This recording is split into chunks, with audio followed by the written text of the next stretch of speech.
कई लोग कहते हैं गुरुजी हमारा मन नहीं लगता, तो हम उनसे कहते हैं घर में भी तो लगता, और शादी हो जाती तो पत्नी में लगता। बोलो सही है कि गलत? जब घर में लगता है, शादी होने के बाद पत्नी में मन लगता है, तो फिर परमात्मा में क्यों नहीं लगता? कारण क्या है?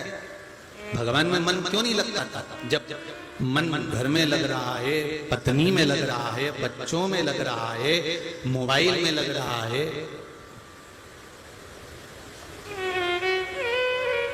सब कुछ में ये मन लग रहा है, सारा ये मन आपका हर जगह पे लग रहा है, पर भगवान में मेरा मन नहीं लगता था। मैं बैठती जरूर, थोड़ी देर भगवान का भजन करने बैठती हूँ, थोड़ा देर स्मरण करने बैठती हूँ, थोड़ी देर कीर्तन करने बैठती हूँ, थोड़ी देर मंत्र जाप करने बैठती हूँ, थोड़ी देर नाम जाप करने बैठती हूँ, थोड़ी देर कीर्तन करने के लिए बैठती हूँ, बैठती जरूर हूँ, पर ये मन लग नहीं पाता।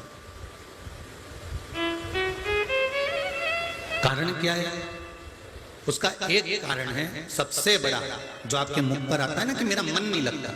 मेरा मन, मैं मंदिर जाती है जब पर मन नहीं लगता, मैं माला लेकर बैठ जाती हूँ, मन नहीं लगता। मेरे थोड़ी देर तो भगवान की पूजन में मन लगता है, पर थोड़ी देर बाद नहीं लगता। मन क्यों नहीं लगता?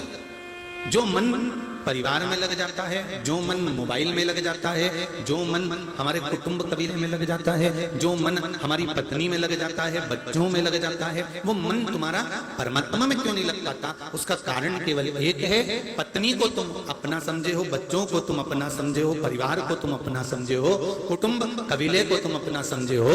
शिव महापुराण की कथा कहती है, बस केवल भगवान को तुमने भगवान समझा, अपना नहीं समझा। जिस दिन तुम अपना समझ जाते उस दिन तुम्हारा मन उसमें लग जाता।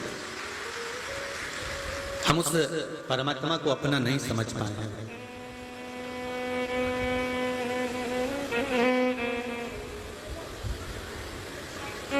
शंभो शरणे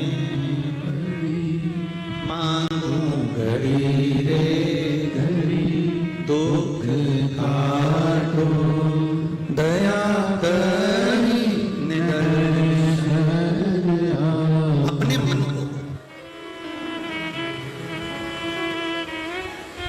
इस चित्त को, इस वृत्ति को, इस मन को यदि हमने भगवान में लगाने का प्रयास किया और ये मन उचिष्ट हो रहा है, ये मन हमारा कहीं ना कहीं भटक रहा है, कहीं ना कहीं जा रहा है, ये मन हमारा सत्संग में से, कथा में से, भजन में से, कीर्तन में से, भगवान की भक्ति में से अगर भटक रहा है, तो इस मन को समझाकर कह दो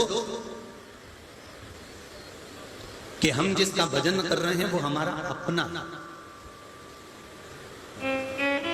और अपने मन को अपन ही समझा सकते हैं। दूसरा, यदि आपके मन को समझाएगा तो वो ढाढ़स बनाना है, उसको कहते हैं, इसको समझा रहे हैं, उसको अकल दे रहे हैं, उसको विवेक दे रहे हैं, उसको बुद्धि दे रहे हैं, उसके चित्त में ये बात हम भेज रहे हैं। इसको केवल ढाढ़स बनवाना है, इसको मन को समझाना नहीं कहा गया है।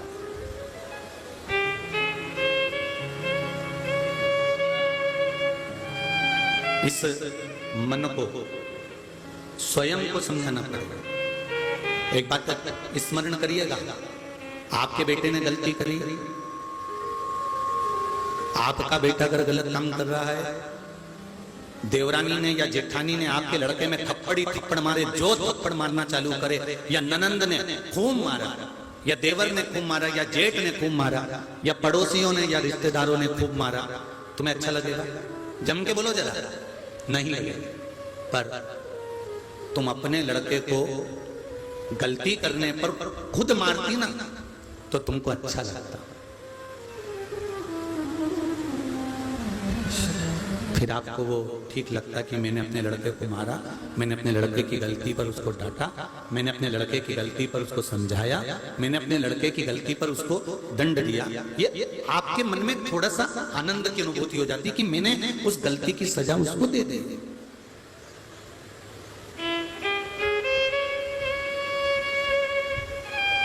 मैंने उसको समझा दिया, मैंने उसको उसकी गलती की सजा दे दी, मैंने उसको बता दिया, मैंने उसको समझा दिया। अब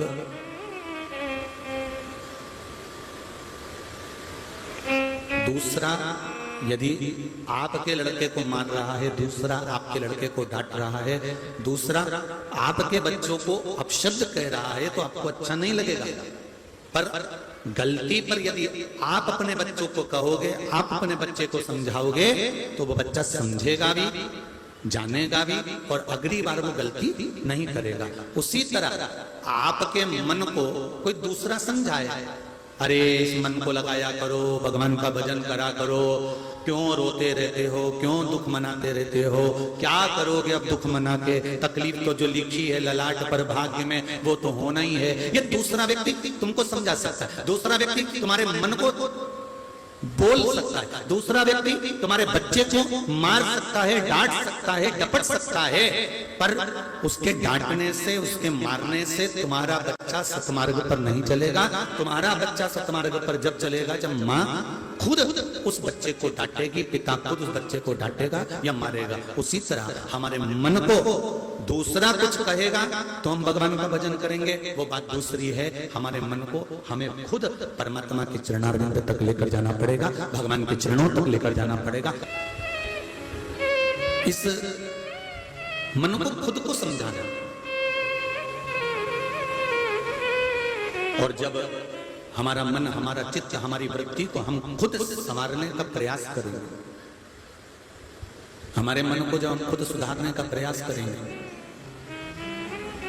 हमारे मन को हम खुद संवारने का जब प्रयास करेंगे, तो ये निश्चित है ये मन फिर परमात्मा तक जाएगा। जब ये मन बड़ा चंचल है, कैसे तेरा भजन करूं, जितना इसे समझाऊं उतना ही मैं चलता है। इस मन को जितना समझाने का प्रयास करोगे, इस मन को जितना संभालने का प्रयास करोगे, ये दूसरे अगर इसको संभालेंगे, दूसरे अगर इसको संवारेंगे तो ये उचित हो जाएगा।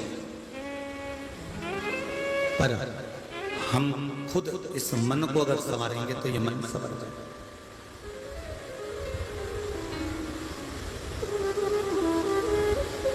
बड़ा विचित्र है ये मन। अपनों को छोड़कर ये मन दूसरी जगह जरा जल्दी चले जाता है। बहुत ध्यान देना इस कथा पर। आज विराम दिवस की कथा है, आपके जीवन की सार्थकता बनाने वाली है, आपके जीवन को आनंदित करने वाली है। ये मन अपनों को छोड़कर दूसरी जगह जरूर चले जाए।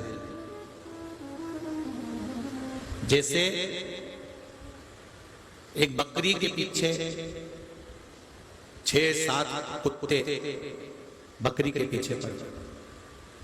बकरी बहुत परेशान है।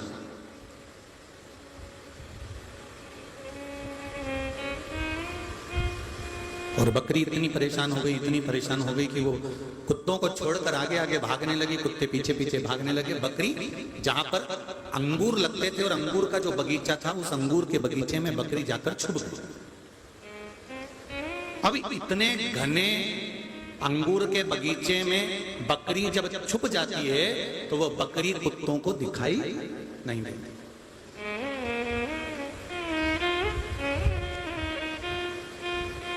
कुत्ते ढूंढ ढूंढ के थक गए पर बकरी नहीं मिली।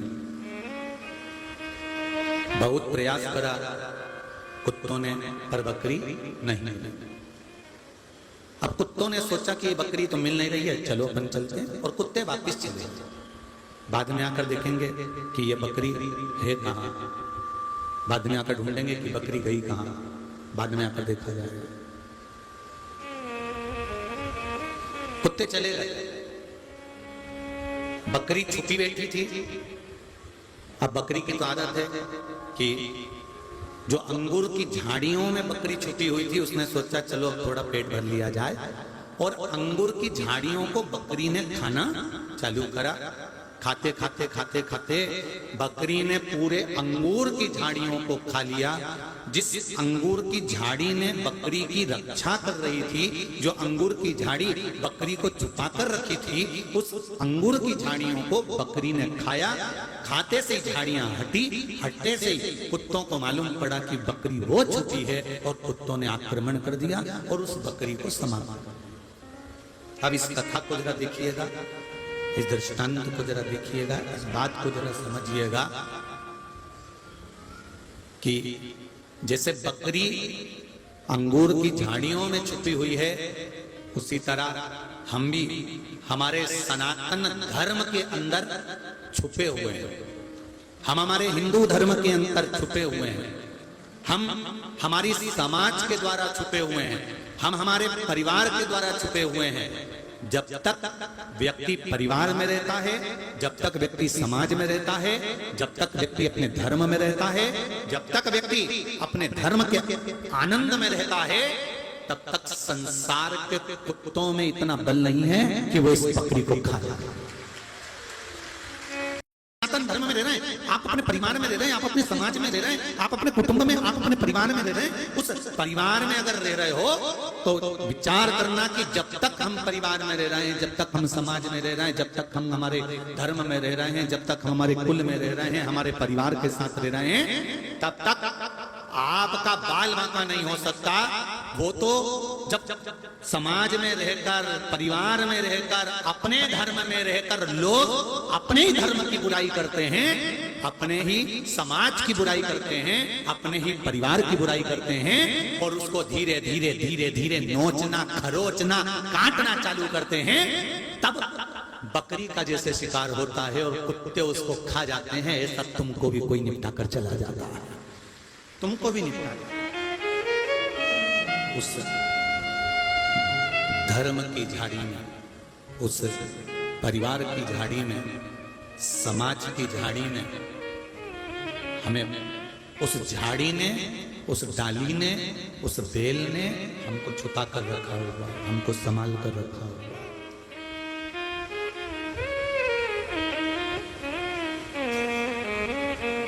बहुत ध्यान देना आप।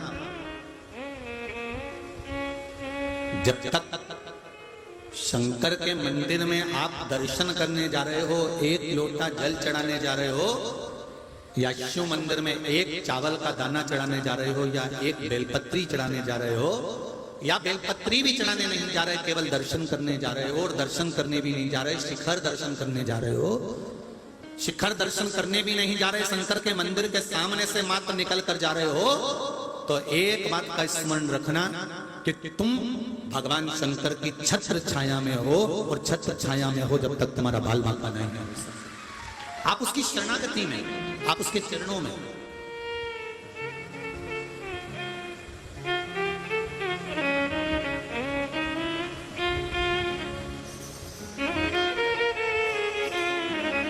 मैंने तेरे ही भरोसे, ओ बाबा तेरे ही भरोसे, हवा विच उड़ती जावांगी, बाबा डोर हटो छठी ना मैं कटी जावांगी, भोरे में तेरी पतंग शंभू, मैं तेरी पतंग बाबा, मैं तेरी पतंग हवा बिच उड़ती जावांगी,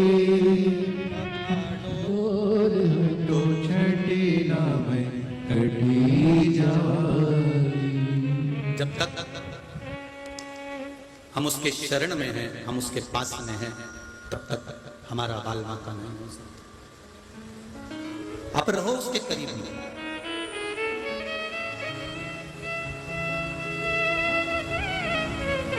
आप रहो उसके शरण में, आप रहो उसके चरणों में। अंगूर की झाड़ी में बकरी है, जब तक कुत्ते उसका शिकार नहीं कर सके। कुत्तों ने शिकार जब करा जब वो झाड़ी को बकरी ने खा लिया। अब उसको ये अंदाजा नहीं था कि ये झाड़ी अगर खत्म हो गई तो कुत्ते मुझे खा जाएंगे।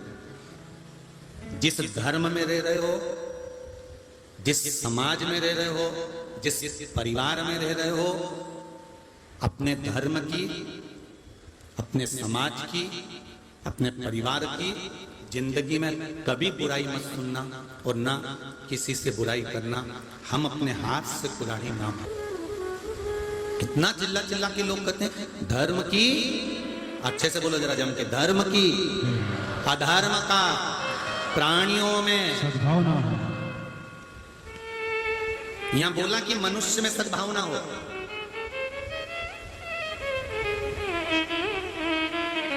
क्या बोला?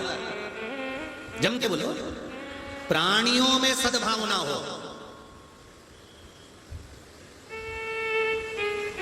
अर्थात जो मृत्यु लोक में जन्मा है, चाहे वो चींटी हो, पशु हो, पक्षी हो, चाहे मनुष्य हो, जो प्राणी है जिसके अंदर भगवान स्वयं विराजमान है प्राण के रूप में, जो प्राणी है, चाहे माथे में रहने वाला जुआ हो, चाहे मच्छर हो, चाहे खटमल हो, चाहे झिंगूर हो, चाहे चींटी हो, चाहे वो बंदर हो, चाहे वो जानवर हो, चाहे वो मनुष्य हो, प्राणियों में सद्भावना। प्रत्येक जीव के अंतर्गत अच्छे विचार होना चाहिए।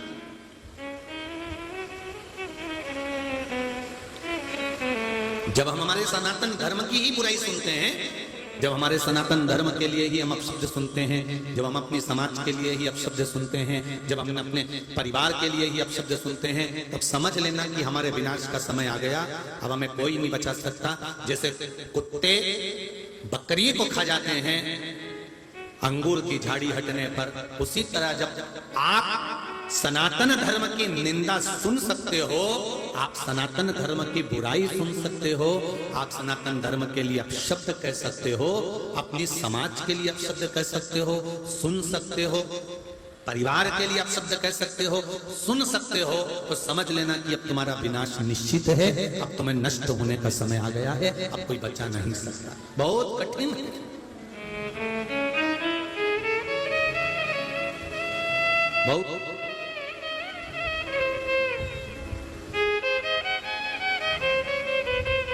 दो चीजों का सदुपयोग करना सीख लो।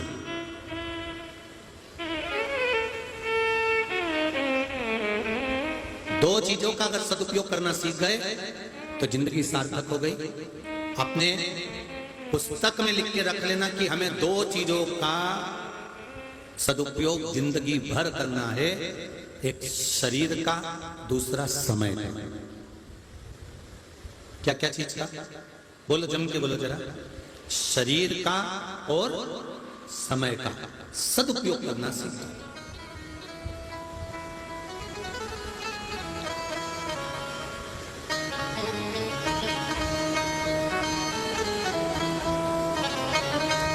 तीन घंटे की कथा में आधा घंटा मूंछ वाला भैया ले लेता है,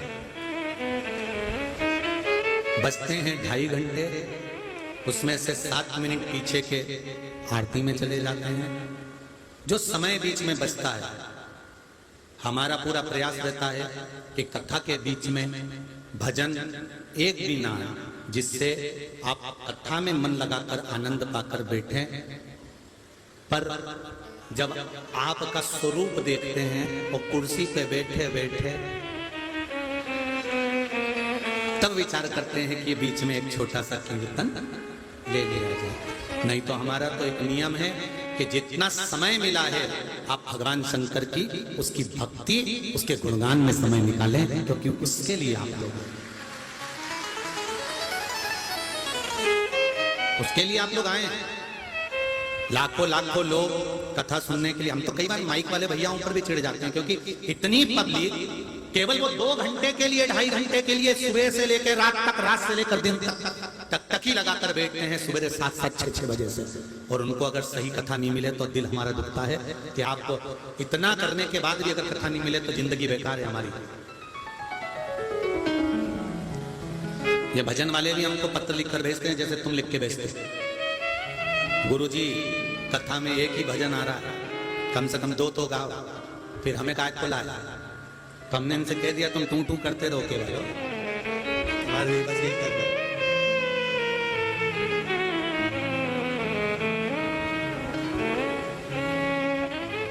ये छोटे मोटे नहीं है, ये 7 जो बैठे हैं ना, ये सप्तऋषि से कम नहीं है।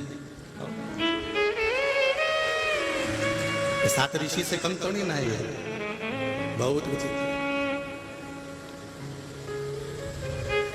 ये तो सप्तऋषि हैं, आप भी थोड़ी कम हो। 33 कोटि देवता से भारी तो आप ही हो। कोई सहजता है क्या? शिव कृपा है, शंकर की उदारता है, करुणा है। शरीर का और समय का जिस दिन सदुपयोग करना आ गया, उस दिन दुनिया की सारी दौलत और सत्ता आपके चरणों में होगी।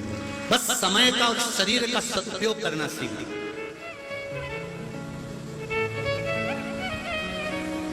सारे गलत काम करता है तो ये शरीर करता है।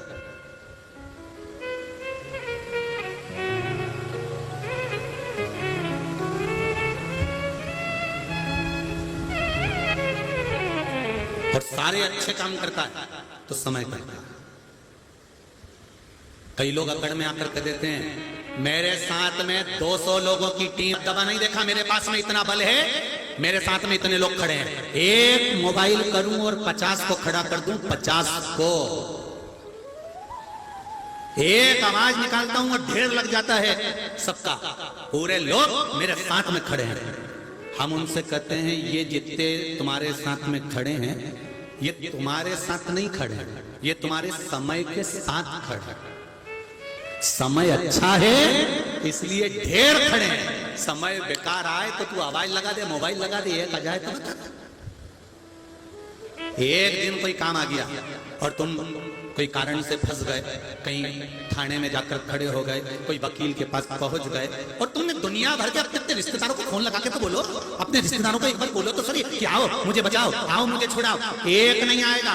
जब समय अच्छा होता है तो दुनिया तुम्हारे साथ में होती है, जब समय बेकार होता है कोई तुम्हारे साथ में नहीं।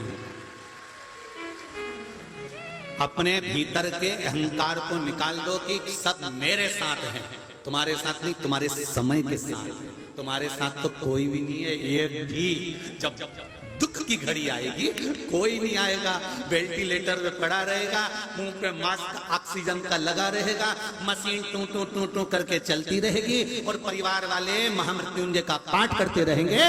तेरा साथ देगा उस वेंटिलेटर पर, उस ऑक्सीजन की मशीन पर, उस पलंग पर अगर कोई साथ देगा तो जितने रिश्तेदार हैं सब आएंगे अंतिम समय में, कोई साथ देने नहीं आएगा।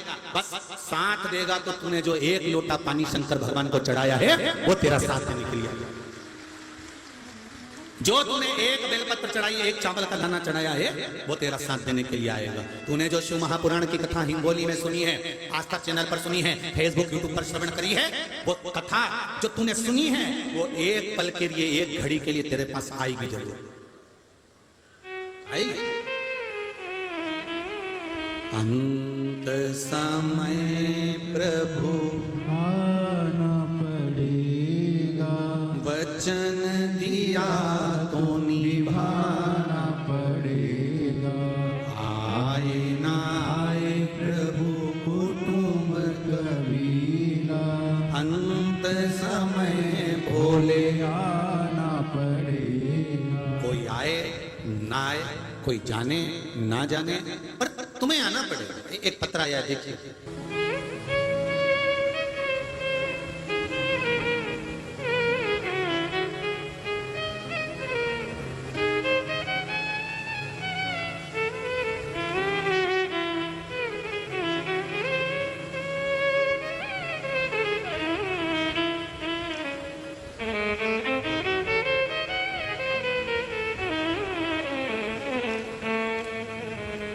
सुनंदा गोपाल मानकर, पातूर तहसील, जिला अकोला, महाराष्ट्र, गांव सस्ती। कहीं बैठी हो तो हाथ हिलाइए, आप ही हैं, दोनों हाथ हिला दो एक बार। श्री शिवाय नमस्ते। बाबा, मेरे पति की पीठ में एक गठान हो गई थी और डॉक्टर ने ऑपरेशन करने का बोला था। गुरुदेव, ऑपरेशन का सुनकर मन बड़ा दुखी हो गया।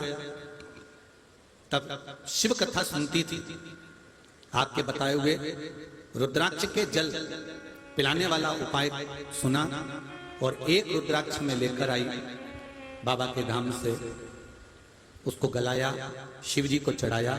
वो पानी अपने पति को देने लगी, एक बेलपत्र देने लगी और बाबा की कृपा से उनके जो गठान थी पीठ पर, वो गठान पूरी तरह गल गई और डॉक्टर को दिखाया तो कब ऑपरेशन की जरूरत नहीं है। एक बेलपत्री रोज प्रतिदिन उनको लाकर देने लगी। जब उनके मुंह में छार छार होने लगा तो वो बेलपत्री की गोली बनाकर देने लगी। बाबा की कृपा से जो शुगर थी उनको, और शुगर इतनी थी कि दवाइयां लेना पड़ती थी, पर बाबा की कृपा से शुगर की 2 गोलियां खाते थे, पर बाबा की कृपा से वो भी गोलियां बंद हो गई। ये शिव की कृपा है। बैठिए बहन। हर हर महादेव। श्री शिवाय नमस्ते। आपका स्नेह, आपका भाव, भगवान के प्रति आपका समर्पण,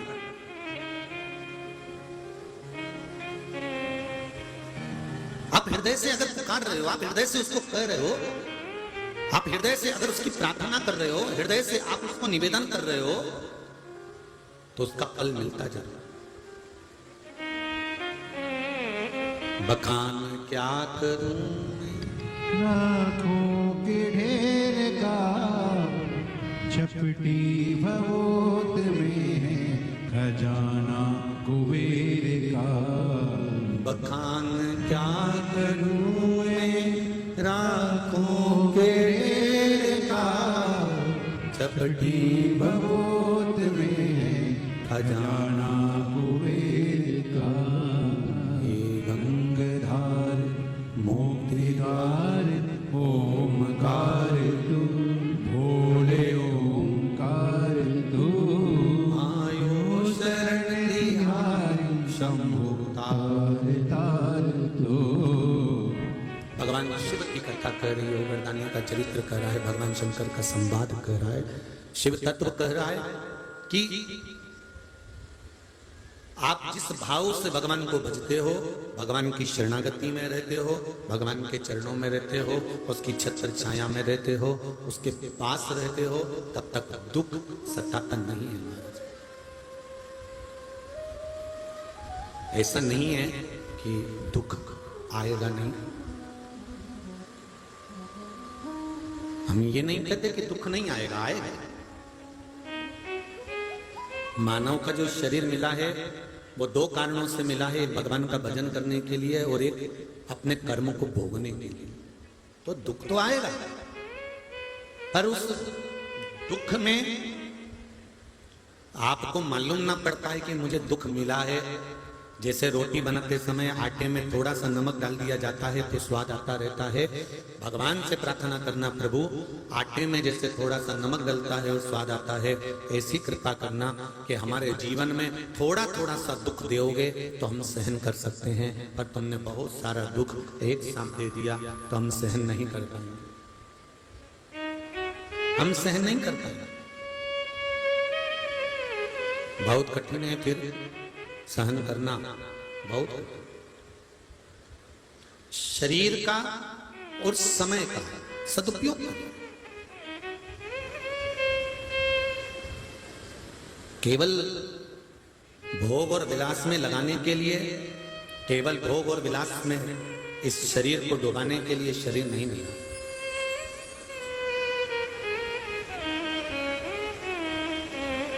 बहुत कीमती है ये शरीर, बहुत कीमती।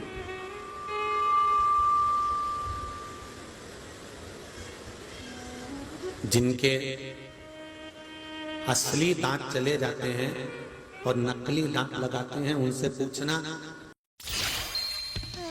잡숴봐. 오, 잡초비야, 엄마, 아빠. 게레누크를 찾으면 단서를 얻을 수 있을 거야. 슈퍼탐사대 X 다음 이야기. 초원에서의 추격전. 척척이는 대체 뭐냐고. कि असली में ज्यादा आनंद आता था रोटी खाने में कि नकली में ज्यादा आता था? उनसे पूछना। जिनका असली घुटना बेकार हो जाता है और डॉक्टर नकली लगा देते हैं, उनसे पूछना असली में ज्यादा चलने में आनंद आता था कि नकली में? हड्डी टूट गई, राड लगाकर जोड़ दी, असली में ज्यादा सुख था कि नकली में था?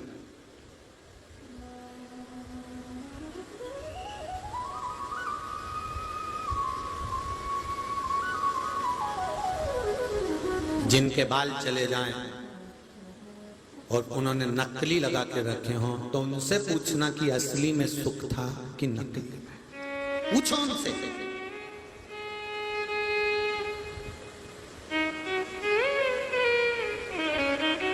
जो परमात्मा ने देकर भेजा है हमको किडनी, लीवर, नेत्र, मुख, श्रवण शक्ति, हाथ, पैर, शरीर, जो परमात्मा ने बनाकर भेजा है, वो करोड़ों करोड़ों का बनाकर भेजा है। हम अगर इस शरीर को गवा देते हैं, उसको व्यर्थ में नष्ट कर देते हैं, तब ये शरीर जब हॉस्पिटल में पड़ा रहता है तब समझ में आता है कि एक किडनी, एक लीवर, एक आंख, कान, दांत की क्या कीमत होती है।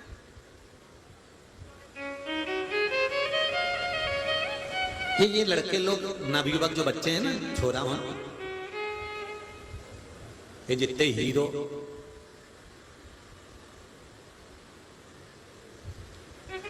ये जो रेस लगाते हैं ना गाड़ी की, भुट भुट करके और दौड़ाते हैं, शान सत्ता दिखाते हैं, खूब शान से खूब रेस करते हैं। नई नई गाड़ी है, नई नई मोटरसाइकिल है, खूब रेस करते, खूब घुमाई। अरे मेरे दादा, गाड़ी टूट गई ना, दूसरी आ जाएगी। मोटरसाइकिल अगर बेकार भी हो गई तो दूसरी आ जाएगी, पर ये शरीर की एक हड्डी, एक चीज भी अगर गड़बड़ हो गई तो इसमें नकली लगाना पड़ेगा, और नकली लगी तो जिंदगी भर उससे अच्छा काम नहीं कर सकते। थोड़ा बहुत तो कर लोगे, पर जो काम तुम असली से कर सकते हो वो नकली से नहीं कर सकते।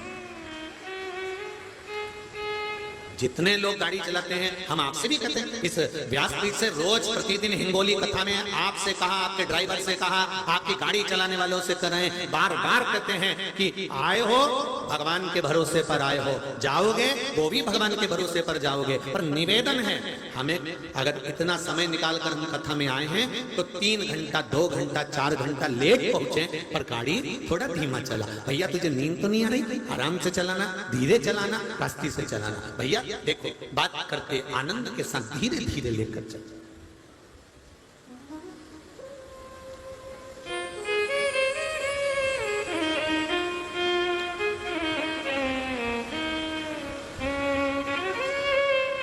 जब भी कहीं जाओ तो मुख से एक आवाज निकलना चाहिए।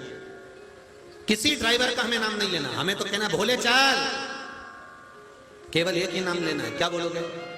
जम के बोलो जरा, भोले चल, मुझे हिंगोली ले चल।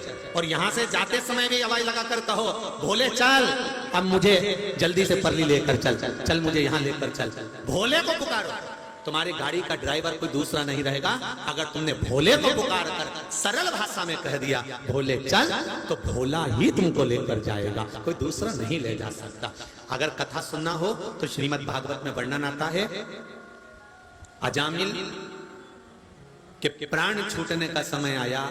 अजामिल अपना लड़का, अपना पुत्र नारायण को बुलाने वाला था, पर वो नारायण नहीं आया, और नारायण का नाम लिया तो वो नारायण आ गया। लिखा है ना भागवत जी में, नारायण का नाम लिया और वो नारायण आ गया। ये नारायण नहीं आया, पर वो नारायण आ गया। उसी तरह हम ड्राइवर कोई भी हो, चलाने वाला कोई भी हो, हमारे मुख से हम करें भोले चल, तू लेकर चल मुझे हिंगोली, तू लेकर चल मुझे यहाँ पर, तू लेकर चल मुझे आकोला, तू लेकर चल मुझे पूना, तो भोला ही लेकर जाएगा। शरीर में रोग आ गया, बीमारी आ गई, बहुत दुख इस बात से है कि इनकी सारी जांच होगी, एक भी जांच में कुछ नहीं आना चाहिए, क्योंकि तू लेकर जा रहा है और तू ही लेकर आएगा। आप उसको कहो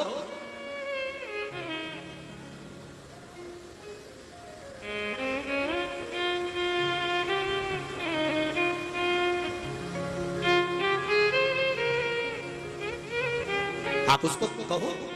एक बात बहुत सुंदर एक प्रश्न है, किसी ने प्रश्न किया था कि गुरुजी हम रहते हिंगोली में हैं और कई बार हम ऑपरेशन के लिए या किसी चीज के लिए हम औरंगाबाद जाते हैं या पूना जाते हैं या मुंबई जाते हैं,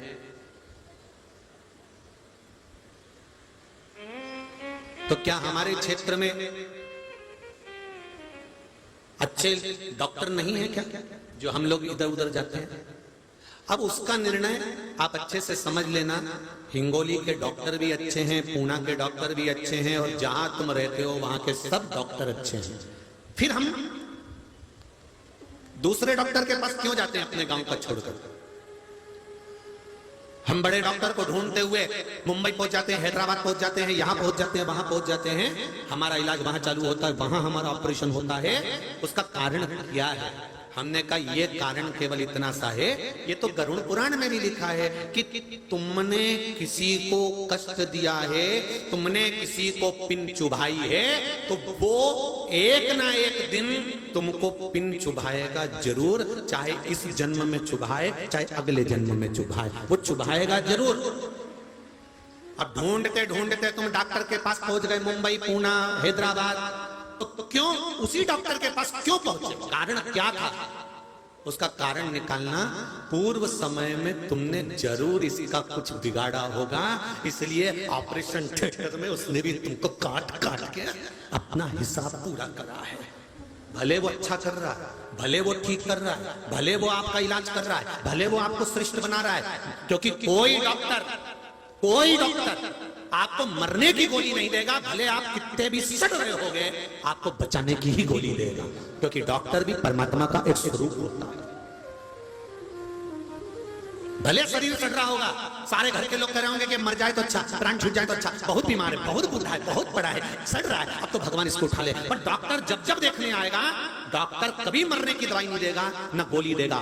डॉक्टर देख रहा है कि सड़ रहा है, डॉक्टर देख रहा है कि गल रहा है, डॉक्टर देख रहा है कि ये बेकार हो चुका है, अब इसका अंतिम समय है, तो भी डॉक्टर उसको बचाने की ही दवाई देगा, मारने की नहीं देगा, क्योंकि वो भगवान का एक स्वरूप बताया गया, वो मारने की नहीं देगा। जिसका हृदय चित्त परमात्मा में लगा है, वो कभी मरने की दवाई नहीं देगा, वो कभी आपको लूटने का नहीं सोचेगा। वो तो सर्वे भवन्तु सुखी, वो सबको सुखी देखना।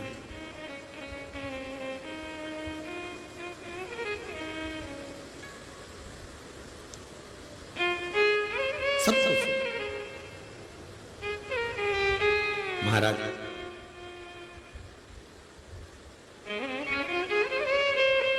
आप सड़ रहे हो, आप गल रहे हो, आप बेकार हो रहे हो, फिर भी वो मरने का नहीं सोचेगा। वो सोचेगा थोड़ा सा ये वाली दवाई देकर देख लो, आराम लग सकता है, लो ये वाली ले लो। हम क्यों उस डॉक्टर के पास पहुंचे, हम क्यों उस तक पहुंचे? हमारे कर्म के कारण। हमने पूर्व में इसका कुछ बिगाड़ा होगा, हमने पूर्व में इसके साथ कुछ गलत कृत्य करा होगा, तो आज हमारे साथ में ये गलत कर्म होगा। मत बुरे कर्म कर वरना पछताएगा, भगवान की आंखों से तू बच नहीं पाएगा, तू बच नहीं पाएगा। अरे ओ अज्ञानी मत कर नादानी, अरे ओ अज्ञानी मत कर नादानी, तेरे आगे आएगा तेरे कर्म का फल भी तू ही पाएगा, जैसा किया तूने तेरे आगे आएगा। मत बुरे कर्म कर बंदे, मत बुरे कर्म कर बंदे, वरना पछताएगा, भगवान की आंखों से तू बच नहीं पाएगा, तू बच नहीं पाएगा। सबसे कीमती है शरीर, सबसे कीमती है समय। इस शरीर का, इस समय का सदुपयोग करो। गाड़ी भी चलाओ, धीमे चलो, आस्ती से चलो।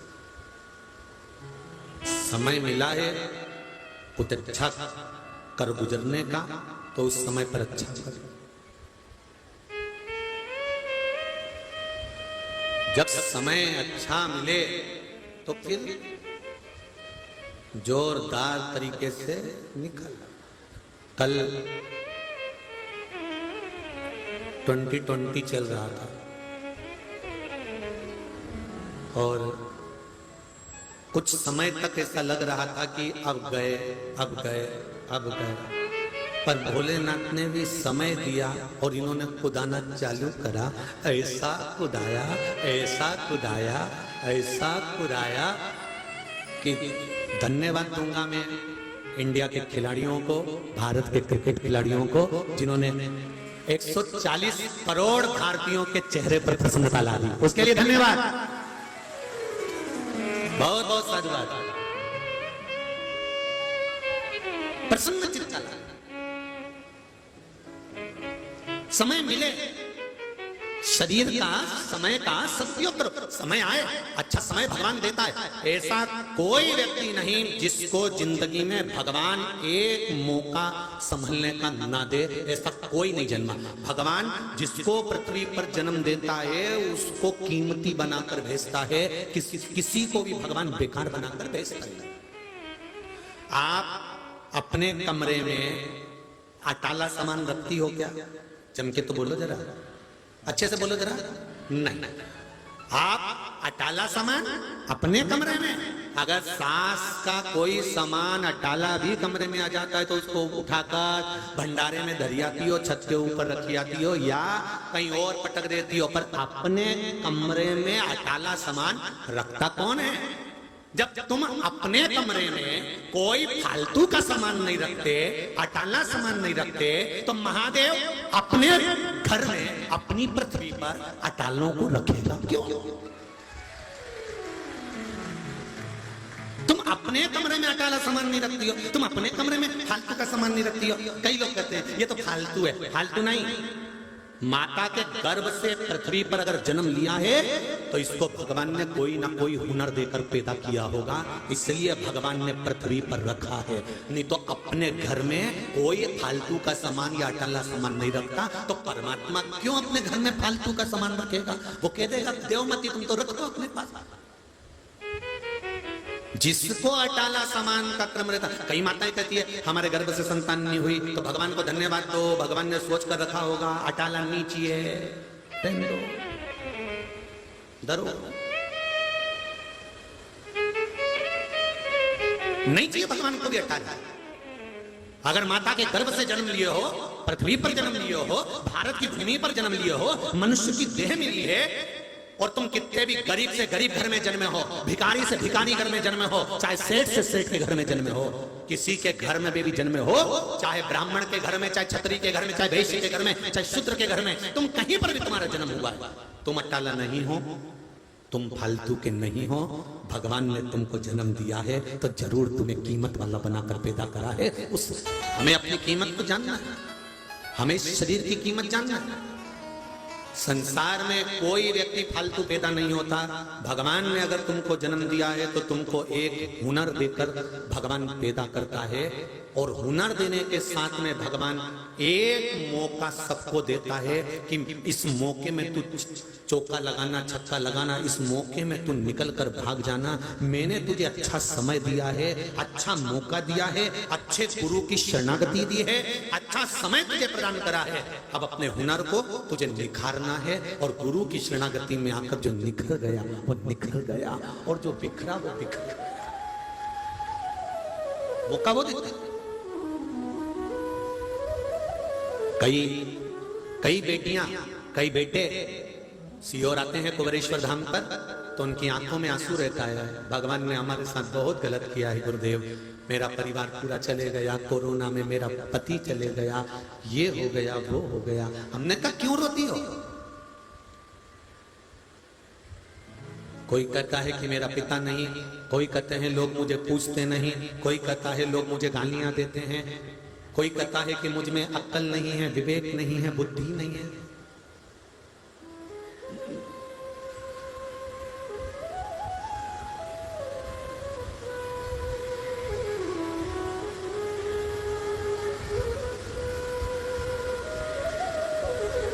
मुझ में अक्ल नहीं कोई कहता है, कोई कहता है कि मुझ में ये नहीं है, कोई कहता है मुझ में ये नहीं। हमने कहा देख, संसार के लोगों की आदत है दूसरे में गलतियां छांटने की। शंकर पार्वती नंदी पर बैठकर जा रहे थे और एक व्यक्ति ने खड़े होकर शंकर पार्वती पर उंगली उठा दी थी कि दोनों बेचारे एक नंदी पर बैठकर जा रहे हैं, इसके क्या प्राण लेंगे? शंकर ने पार्वती से कहा पार्वती मैं नीचे उतर जाता हूं, तू नंदी पर बैठकर चल। पार्वती जी नंदी पर बैठकर चली तो दूसरे व्यक्ति ने उंगली उठाकर कह दिया बताओ कैसा जोरू का गुलाम है, पत्नी को नंदी पर बिठा कर ले जा रहा है और खुद पैदल चल रहा है। पार्वती जी ने कहा लोग आपका शब्द कर रहे हैं। भगवान शंकर ने कहा क्या चाहती है? पार्वती कहे मैं पैदल चलूंगी, तुम नंदी पर बैठो। शंकर जी नंदी पर बैठकर चले तो दूसरे व्यक्ति ने उंगली उठाकर कह दिया बताओ कितना निष्ठुर व्यक्ति है घरवाली को पैदल चला रहा है बेचारी को, और खुद नंदी पर बैठकर चल रहा है। भगवान भी नीचे उतर गए, नंदी खाली जाने लगा। तो दूसरा व्यक्ति बोला, बताओ इनके जैसा मूर्ख संसार में कहां मिलेगा, जब नंदी पास में है तो भी बैठकर जाने की जगह पैदल चले जा रहे हैं। भगवान शंकर ने पार्वती से कहा, पार्वती ये संसार में जन्म लेने वाला मनुष्य गलती छाटने से पीछे नहीं रह सकता। ये जन्म ही है किसी ना किसी की गलती छाटने के लिए, बस अपनी नहीं छाट पाता। दूसरे की गलती छाटेगा पर अपनी नहीं छाट पाएगा। अपने भीतर कितना कपट है, अपने भीतर कितनी बेईमानी, अपने भीतर कितना प्रपंच है, अपने भीतर कितना काम, अपने भीतर कितनी लोभ, अपने भीतर कितनी आसक्ति, कितनी वासना, कितनी तृष्णा, हम अपने भीतर की नहीं देख रहे हैं। हमने तो देखी तो बाहर वालों की देखी है, हमने देखी तो दूसरे की देखी है। ये मानव का शरीर है ही। इस शरीर को बेकार मत होने देना। दूसरे की गलती छाटने में जितना समय लगाओ, परमात्मा से कहना दूसरे की गलती छाटने में मेरा समय बर्बाद ना हो। अगर मेरा समय जाए तो दूसरे की अच्छाई देखने में समय चले जाए तो मेरे भी जीवन में अच्छाई है। अगर मैं अच्छाई देखूंगा तो अच्छाई मिलेगी, मैं बुराई देखूंगा तो बुराई मिलेगी। कुछ अच्छा मिलेगा, कुछ अच्छा प्राप्त होगा। ये जीवन का सुख।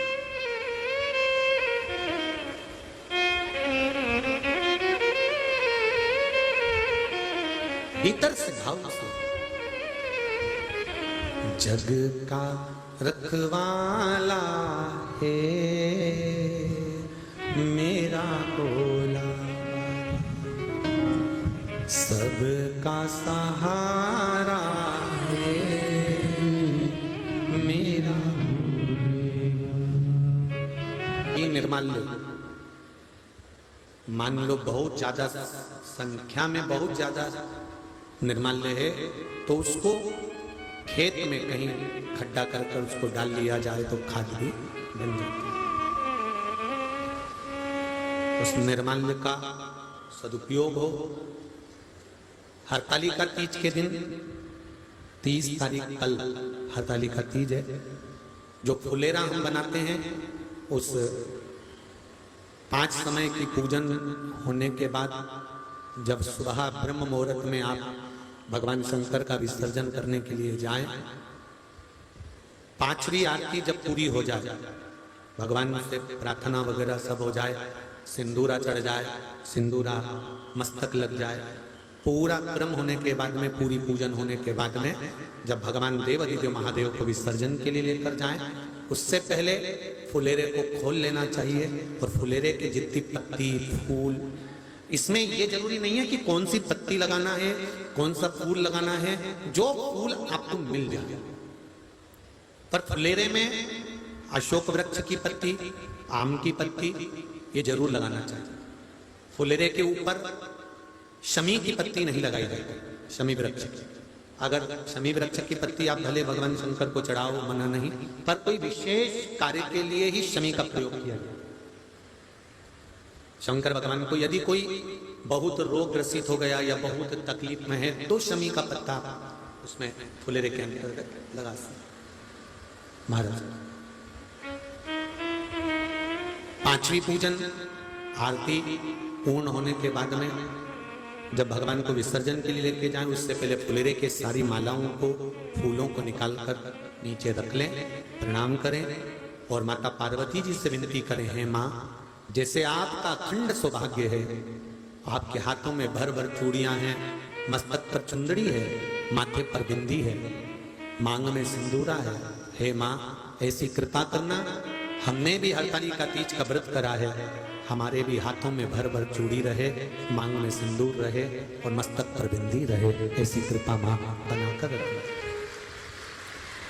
प्रणाम कर कर हरतालिका तीज का फुलेरा और शिवलिंग जो आपने बालू का बनाया है, माता पार्वती बनाई है, गणेश जी बनाए हैं, सब भगवान का विसर्जन में रखें।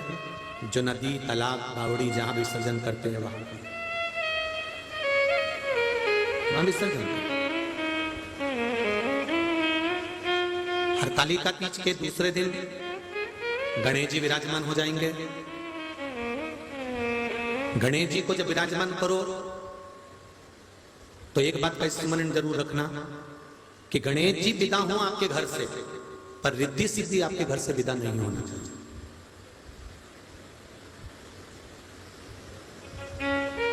जहां गणेश जी बैठते हैं या तो उनके आसपास में दीवार पर 2 स्वस्तिक बना लो या 2 हल्दी कुंकू की बिंदी रख दो, एक इधर एक इधर।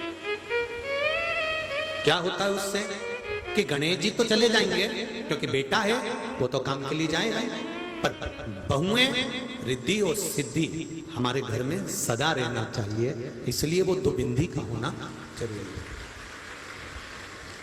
जो 1 रुपए कमाते हैं 1.25 रुपए खर्च होता है, घर में क्लेश रहता है, अशांति रहती है, जरा जरा सी बात में विवाद हो जाता है। जरूर वो गणेश जी के साथ में रिद्धि सिद्धि को भी विदा कर देते होंगे, क्योंकि गणेश जी जाते हैं तो रिद्धि सिद्धि उनके साथ चले जाते हैं। रिद्धि सिद्धि को रोकने के लिए जिस दिन गणेश जी बैठते हैं उस दिन या तो दीवार पर 2 स्वस्तिक बनाए जाते हैं या 2 बिंदी कुंकू और हल्दी की रख दी जाती है, जिससे गणेश जी तो जाएं पर ये बिंदी के रूप में रिद्धि सिद्धि हमारे घर में पूरे वर्ष विराजमान रह जाए। किसी किसी क्या देखा होगा आप लोगों ने, जब दिवाली का पूजन करते हैं, लक्ष्मी पूजन करते हैं तो सिंदूर से या कुंकू से दीवार पर कुछ लिखते हैं या साकिया बनाते हैं या श्रीम लिख देते हैं, लक्ष्मी प्रसन्न रहे लिख देते हैं, श्री गणेशाय नमः लिख देते हैं, शुभ लाभ लिख देते हैं। उसका कारण क्या है? दुनिया के लोग हंसते हैं कि बताओ दीवार पर सिंदूर से लिख दिया, दीवार पर सिंदूर से पोत दिया, क्यों, किस लिए, क्या कारण है उसका?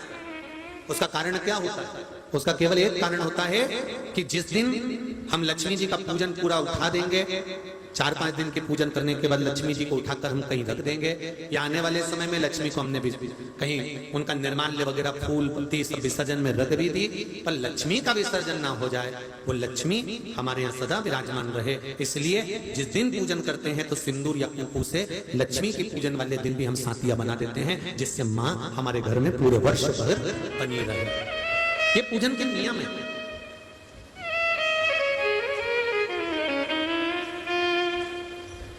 अब तो सब समाप्त हो गया जी। पहले के समय में नाग पंचमी आती थी तो दरवाजे पर नाग बनाए जाते थे, बोलो सही है कि गलत है? श्रावण की पूर्णिमा आती थी तो श्रवण बनाया जाता था गेरू से, ये भी खत्म हो गया। धीरे धीरे पहले करवा चौथ करते थे तो उसको दीवार पर बनाते थे, पूजन करते थे, ये भी समाप्त हो गया। तीज, चतुर्थी, छठ जो माताएं पूजन करती थी वो दीवार पर बनाती थी। अष्टमी नवमी लोग पूछते थे तो दीवार पर बनाकर पूछते थे। कारण क्या था? क्यों बनाते थे दीवार के ऊपर? क्यों बनाते थे? क्यों इतना समय लगाती थी माताएं रुई पे पहले बाती लपेटकर फिर उसको धीरे धीरे धीरे धीरे बनाया करती थी? उसका कारण क्या होता था कि साल भर हमने जिसकी आराधना करी है वो माता हमारे यहाँ साल भर विराजमान रहे, भले वो चली गई पर उसका आशीर्वाद इस घर में सदा बना, वर्ष भर रहे। अब दुनिया के लोग हंसने लगे आप लोगों पर, मम्मी क्यों नाटक कर रही है? रहने दो, तुम तो बना बनाया ले आएंगे। कागज आजकल बने बनाए जाते हैं, जो मारवाड़ी लोग पूजन करते हैं उनके कागज बने बनाए जाते हैं, मराठी लोग जो पूजन करते हैं उनके कागज बने बनाए जाते हैं। कुछ नहीं, उन्होंने चिपका दिया। पहले के समय में तो शादी भी होती थी तो शादी के गणेश जी रिद्धि सिद्धि का पाना नहीं आता था, दीवार पर बनाया जाता था। आजकल उसका भी पाना आ गया, चिपका देते हैं, पूजन करिए, चल खत्म। टेम्परेरी काम चालू हो गया। भगवान ने भी कह दिया तुम भी टेम्परेरी तो हम भी टेम्परेरी, तुम चिंता मत करो, तुम्हारी मर्जी पड़े जैसा। कुछ नियम है हमारे सनातन धर्म के अंतर्गत, उसका पालन करना चाहिए।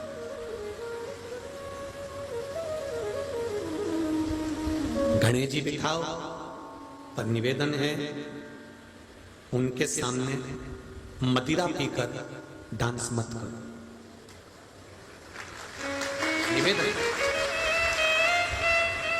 सनातन धर्म को हंसी के पात्र मत बनाओ।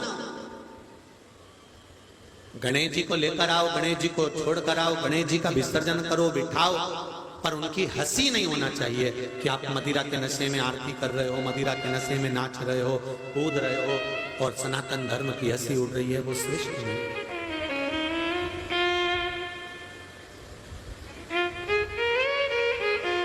हमारे देवता जिनका हम पूजन करें उनके प्रति हमारा विश्वास दृढ़ होना चाहिए।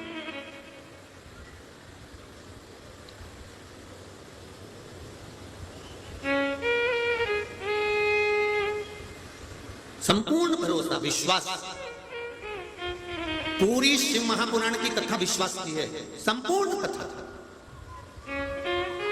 इसमें विश्वास कैसे बात पूछो? एक पत्र आया है, देखिए।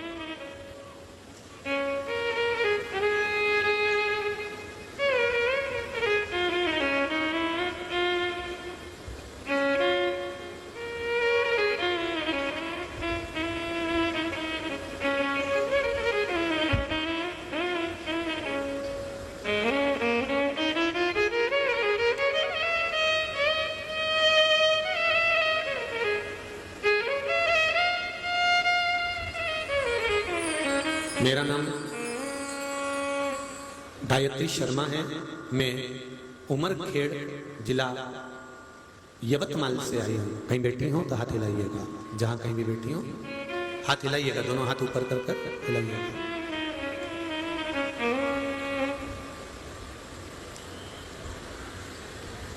क्या बखान करूं गुरुदेव। जून 2021 से बीमारी से ग्रस्त थी। 8, 9, 10 महीने से बिस्तर पर पड़ी हुई थी, पलंग से उठ नहीं सकती थी। मुझे रजो धर्म से जुड़ी हुई समस्या थी, उस कारण मुझे हीमोग्लोबिन भी कम हो गया था। दवाई लेकर थक चुकी थी। डॉक्टर के पास गई तो डॉक्टर ने बताया कि ऑपरेशन करना पड़ेगा, आपके गर्भाशय में गठान हो गई है। गठान की आकृति भी बड़ी है, जांच के लिए जाएगी। तभी मन बड़ा दुखी हुआ कि 10 महीने तो पलंग पर पड़े पड़े हो गया, क्या करूं। कथा आपकी टीवी पर आ रही थी, मन को बहलाने के लिए टीवी चालू करी और आपकी कथा मिल गई। आपके द्वारा बताया गया था कि फुलेरा दूज का उपाय, महादेव को 1 धतूरा, नंदीश्वर को 5 बेलपत्र समर्पित करने का जो उपाय बताया था, 1 लोटा जल शिव जी को चढ़ाना, 1 बेलपत्र लाकर खाना, वो प्रारंभ किया गुरुदेव।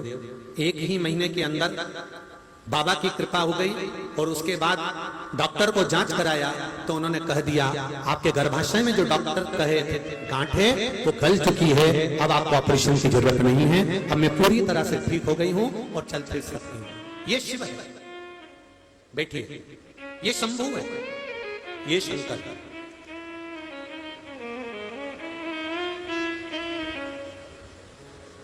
हम एक निवेदन करना चाहेंगे आप लोगों से, बेलपत्री का प्रयोग खाने में जब आपको तकलीफ रहे तब उसको खाएं, रोज रोज प्रतिदिन नहीं खाएं। हाँ, हफ्ते में 1 बार खाना है तो खा सकते हैं। हाँ, शुगर है, बीपी है तो उसका प्रयोग करो, या कोई बड़ा रोग है तो उसका प्रयोग करो।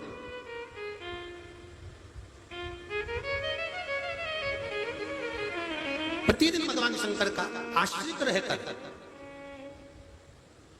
कोई बड़ा रोग आ गया तब आप भगवान से कहो भगवान मुझे औषधि दे दीजिए, आपकी 1 बेलपत्र लेकर जा रही हूं, इसको अमृत कर दीजिए। बाबा करेगा, भगवान से कहकर जाओगे वो कर। आप उससे निवेदन करेंगे, सुने महाराज शिव कथा कह रहे हैं। जो फुलेरा हमने ऊपर बांधा है उस फुलेरे में माला किसी भी फूल की लगाएं, पत्तियां कोई सी भी लगाएं और शिव जी की आराधना कर कर सुबह जब विसर्जन करें, आरती पूजन हो जाए, सिंदूरा चढ़ जाए, माता का सब पूजन शिव जी का पूर्ण हो जाए, तब आखिरी में फुलेरे को उतारें। जब शिव का विसर्जन करें तो उसी फुलेरे के फूल पत्ती को विसर्जन करें, डलिया को नहीं। डंडे या बांस की जो तुमने चौकोर बनाई या गोल बनाई उसका विसर्जन नहीं करना है। किस चीज का विसर्जन करना है? जो माला लगाई है, जो फूल लगाए हैं, जो पत्तियां लगाई हैं, उसको फुलेरे में से निकाल लेना है। उस फूल का, उन पत्तियों का विसर्जन करना।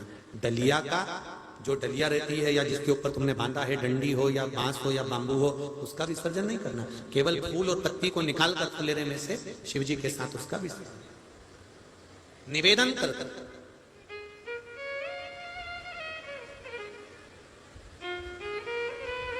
पूर्ण विश्वास के साथ अगर हम कोई व्रत करते हैं, पूर्ण विश्वास के साथ अगर हम भगवान शंकर की आराधना करते हैं, पूर्ण विश्वास के साथ यदि हम भगवान शंकर को रिझाते हैं, तो ये निश्चित है भगवान देवाधिदेव महादेव हमारे संकट को हरते हैं। ये निश्चित है। एक पत्र देखिए, एक बहन ने लिखा है,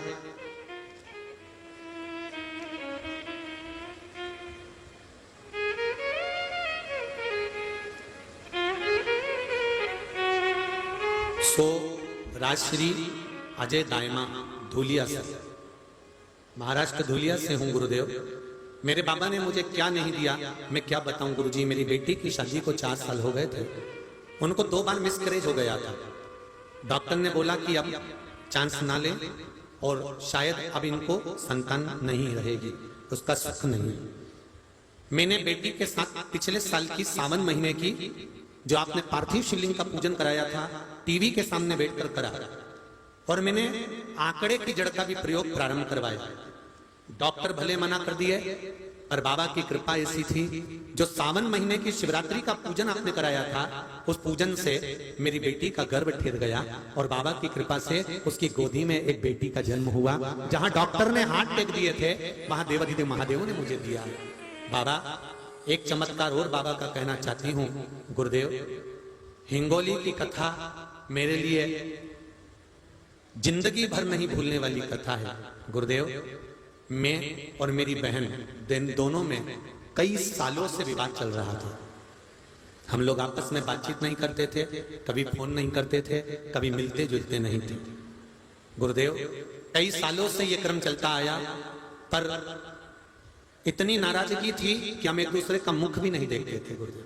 पर बाबा का क्या वर्णन करूं। मैं हिंगोली में कथा सुनने आई और कथा सुनकर मैं जा रही थी और मेरी बहन ने मुझे देख लिया और मुझे गले लगा लिया। गुरुदेव मैं धन्यवाद देती हूँ बाबा को कि आज सालों से जो विवाद चल रहा था वो समाप्त हो गया और गिले शिकवे भूल कर हिंगोली की शिव पुराण में हम दोनों बहनों का मेल करा दिया। ये बाबा की कृपा, ये शिव कृपा, ये शंकर की करुणा। महाराज बैठिए बैठिए। श्री शिवाय नमस्ते। भगवान शिव की आराधना। भोले ओमकार तू आयो शरण तिहारी शंभु तार तार लो। भगवान शिव की कथा कहती है, भगवान ओगड़दानी त्रिकालदर्शी शंकर की कथा कर रही है, हरतालिका शिव महापुराण की कथा कर रही है। जो कुंवारी कन्या हरतालिका तीज का पूजन करती है या हरतालिका व्रत करती है, वो भी विसर्जन करने जब भगवान शंकर को जाएं, उस समय पर वो भी भगवान शिव से विनती करे कि मेरे जीवन में सारा सुख हो, मेरी जिंदगी में कभी दुख ना आए, और अगर दुख की घड़ी आए तो मेरा महादेव मेरे साथ खड़ा मिले। ये बाबा से विनती कर जाए। आप हरतालिका तीज का पूजन नहीं करते, आप व्रत नहीं करते, आप हरियाली तीज करते हो, सातुड़ी तीज करते हो, सतवा तीज करते हो, बड़ी तीज छोटी तीज करते हो, गणगौर तीज करते हो, चाहे दुनिया के कितने भी व्रत करते हो, पर शिव महापुराण की कथा, स्कंद पुराण की कथा हरतालिका तीज का महत्व कहता है कि आप व्रत करो ना करो, पर जहां हरतालिका तीज का फुलेरा बंधा हो वहां एक क्षण जाकर दर्शन जरूर करो, क्योंकि भगवान शिव उस दिन अपना जीवन का सर्वस्व सुख लुटाते हैं। जिस माता पार्वती ने तप कर कर कर थक गई थी, बार बार उमा के रूप में, कात्यायनी के रूप में, कुष्मांडा के रूप में, सती के रूप में माता पार्वती जन्म ले लेकर, अवतार ले लेकर थक गई थी। अब पार्वती मैया को दूसरा अवतार नहीं चाहिए था, तो पार्वती जी ने कहा कि ऐसा कोई व्रत मुझे मिल जाए, वो हरतालिका तीज का मिला। उसके बाद पार्वती के ना तो कभी प्राण छूटे और ना पार्वती कभी गई, अजर और अमर बनकर शंकर के साथ पार्वती विराजमान। अखंडता माता पार्वती की, चूड़े की, चूड़ी की, सिंदूर की रह गई अखंडता।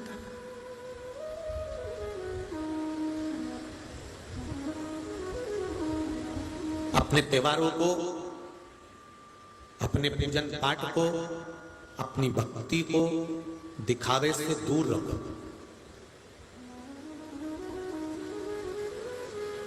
बहुत दूर रखो।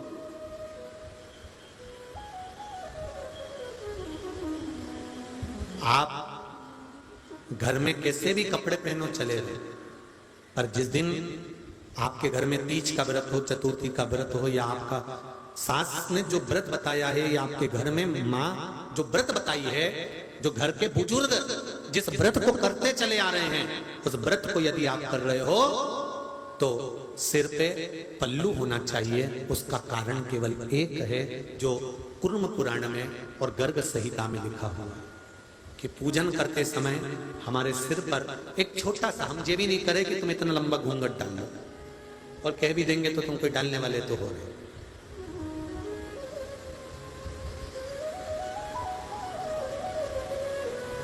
कूर्म पुराण, गर्ग संहिता, शिव पुराण वर्णन करती है, देवी भागवत वर्णन करती है कि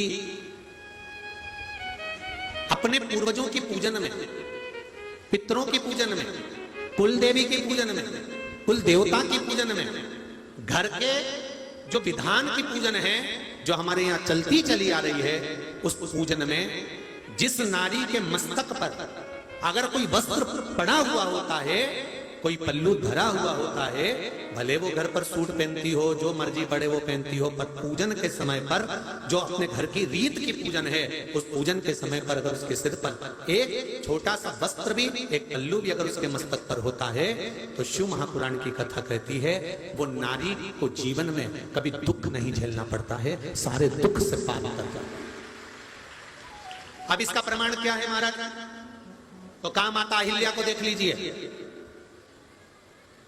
जनाबाई को देख लीजिए, मुक्ताबाई को देख लीजिए, कर्माबाई को देख लीजिए, मीराबाई को देख लीजिए।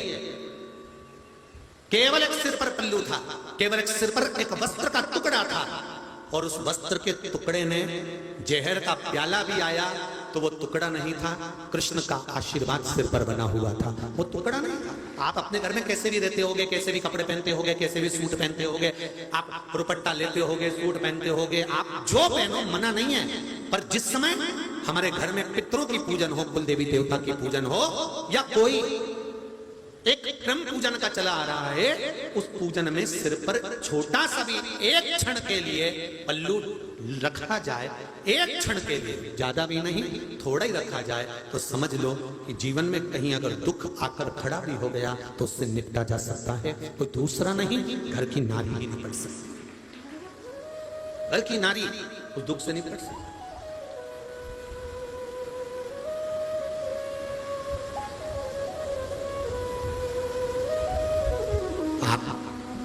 शिव की आराधना, जैसे एक पितरों की कथा में आता है, अभी तो नहीं, जब मौका लगेगा आगे जो कथाएं हैं, अशोकनगर की जो कथा होगी 19 तारीख से 19 सितंबर से, तो उस कथा में तर्पण शिव महापुराण की कथा, उस कथा में आप सुनेंगे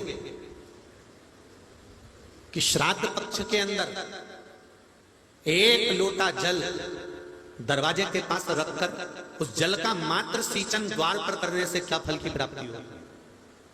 एक सफेद पुष्प, मात्र परिंदा, हंडा, मटका जो तुम्हारे घर में रखा होता है, उस मटके को छुआकर बेलपत्री के पेड़ के नीचे मात्र एक फूल चढ़ा देने से उसकी फल की क्या प्राप्ति होती है? ये तर्पण शिव महापुराण की कथा में जो 19 सितंबर से आएगी आस्था चैनल पर, उस पर अपन श्रवण करेंगे। उसकी मूलता, उसकी महत्वता, क्या महत्वता हमारे जीवन में एक पल्लू की होती है, ये कूर्म पुराण कहती है, ये स्कंद पुराण कहती है, ये देवी भागवत कहती है, शिव महापुराण की कथा कहती है। हरतालिका शिव महापुराण की कथा जो यहाँ चल रही है, उससे एक चीज का स्मरण कर कर जानना कि हमारे जीवन में अगर थोड़ा सा भी दुख आए तो शंकर भगवान पर विश्वास जागृत कर कर, भरोसा रखकर एक लोटा जल शिव को चढ़ाना प्रारंभ कर देना। महाराज आगे 12 ज्योतिर्लिंग का चरित्र तुमरुका जी चंचुला देवी को श्रवण करा रहे हैं। महाराज भगवान शिव कहते हैं कि हे तुमरुका जी, आप जो चंचुला देवी को कथा सुना रहे हैं, सोमनाथ जी का वर्णन किया, और सोमनाथ जी का वर्णन कर कर कहा, चंचुला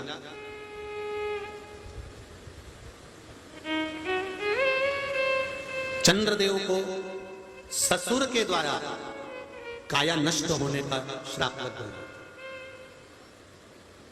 अब देखिए कितनी सुंदर बात है, एक जमाई को श्राप लगा है कि चंद्र तेरी काया बेकार होगी, और जिसको श्राप लगाए वो चंद्र सबके पास गया, पर शंकर जी के पास नहीं गया।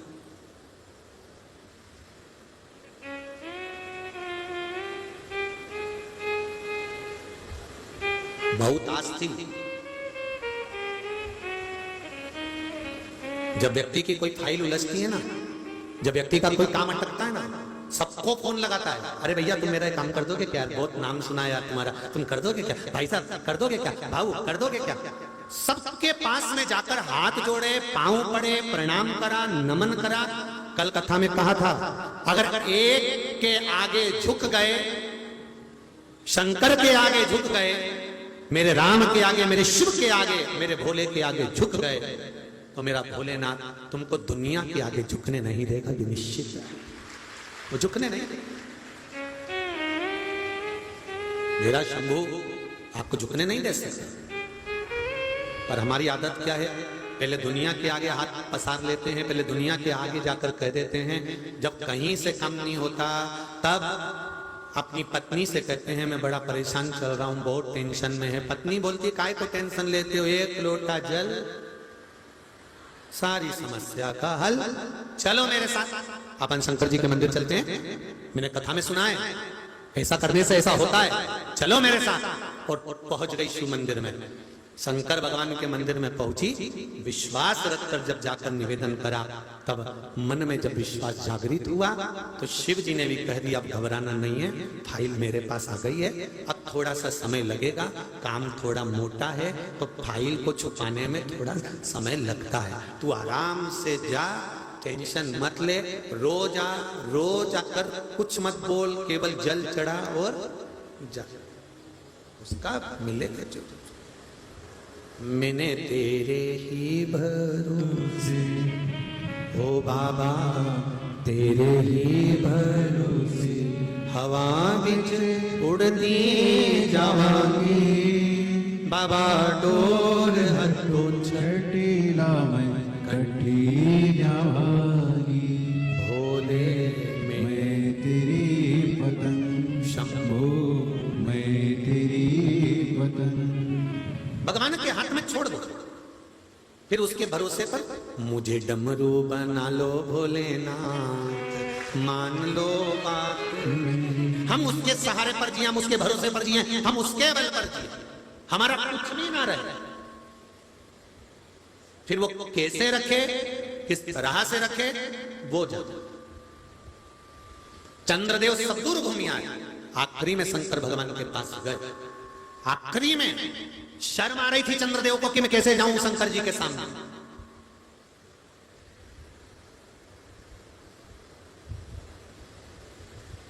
मैं शिव के सामने जाऊं तो जाऊं कैसे? कई बार नवयुवक लड़का लड़कियों को, बेटा बेटियों को मंदिर में जाने में शर्म आती है, और वो मदिरा की दुकान पर लाइन में खड़े होने में शर्म नहीं आती है।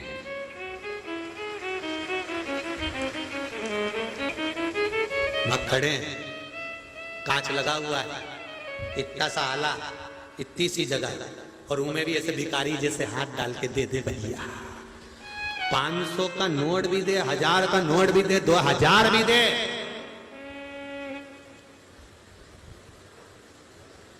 आरती में तो फटा हुआ भी चल जाए, पर वहां तो फटा भी दे दिया तो क्या, हट कहां से लेके आया, जाओ यहां से, उठा निकालो यहां से, अच्छा नोट लाओ।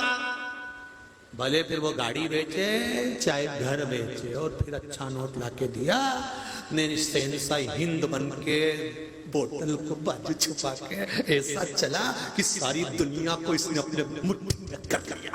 केवल नली का पानी, गटर का सड़ा हुआ पानी जिसमें कीड़े पड़ रहे थे, उसको छान कर भरा है, और उसको पीने में गौरव महसूस कर रहा, गौरव। और मंदिर गए और चढ़ना मत दिया तो इससे इन्फेक्शन तो नहीं होगा? मंदिर में चढ़ना मत दिया तो पढ़ी लिखी बेटियां और बेटे कहते इससे इन्फेक्शन तो नहीं होगा, और जो नाली का पानी पीगा उससे इन्फेक्शन हो गया, उससे नहीं हो गया। और चढ़ना मत लेने में इन्फेक्शन हो रहा है, धोख लगाने में कपड़ा खराब हो रहा है, और पी के पड़ा रोड पे। जिंदगी नरक कपड़न से डरते हैं और नरक पड़न से ना।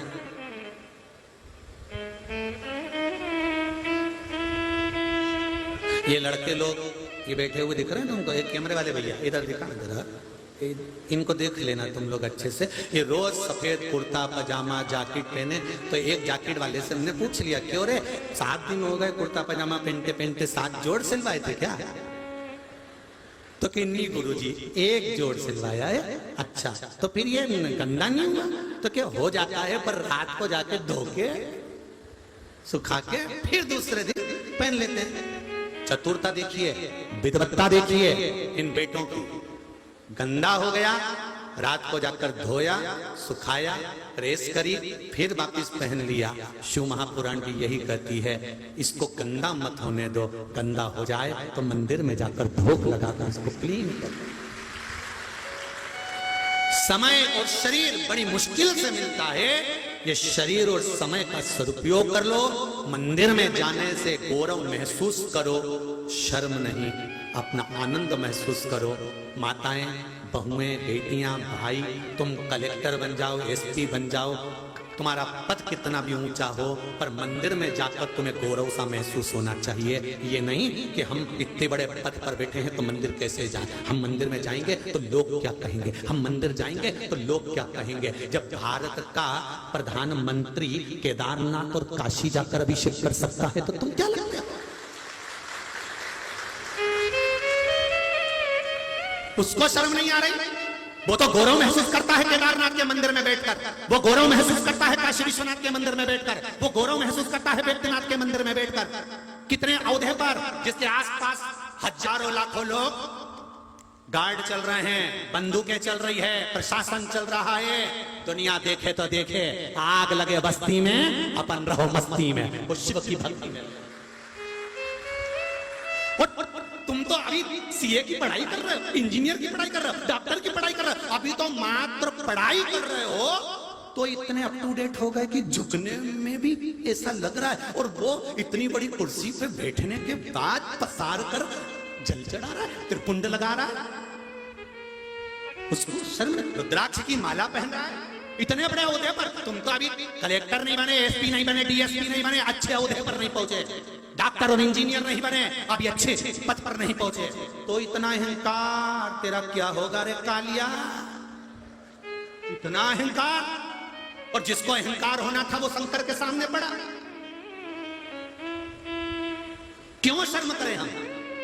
जिस सनातन धर्म में जन्म लिया है वो शर्म करने के लिए नहीं, वो गौरव महसूस करने के लिए लिया है। हमें गौरव होना चाहिए, गौरव होना चाहिए हमें कि हम इस सनातन धर्म में जन्मे हैं, जहां त्रिपुंड लगाया जाता है, जहां गले में रुद्राक्ष पहना जाता है।